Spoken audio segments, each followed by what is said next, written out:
Hello friends, my name is Abhishek, and friends, Excel is an important software. You have to work office work here to maintain database.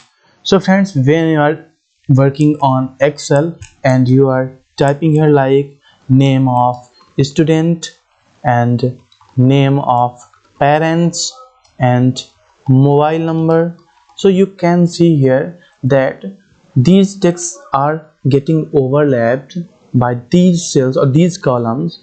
So actually when uh, you try to expand its width or the column width, you have to just drag and drop like this. So friends, this is actually a lengthy method, and if the size of Excel sheet or your working or your work on Excel is big, then it's really hazardous to you perform this action.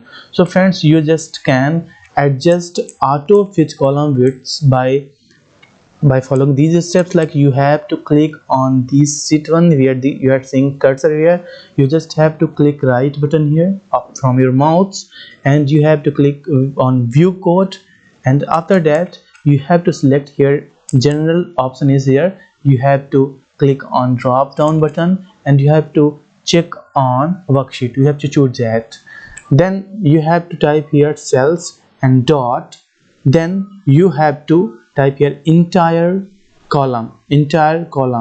You just don't have to heed about the case type of or small or capital. You just have to type. This will automatically take that particular format. So after that you just have to type or click on blink button or the full stop, and you have to type here auto auto fitter, and then you have to enter here.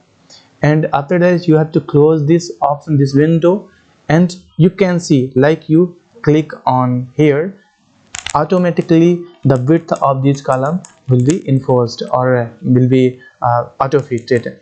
So friends, like I am typing here like digital software, this is my YouTube channel. You can see that the width or the row width or the column width has already taken its place as per the text size. Like I am typing here my name Abhishek Kumar Tripathi, not Tripathi. So here you can see that the column width has increased as per the text size. So I hope this is really helpful for you. Stay tuned guys. Thanks a lot.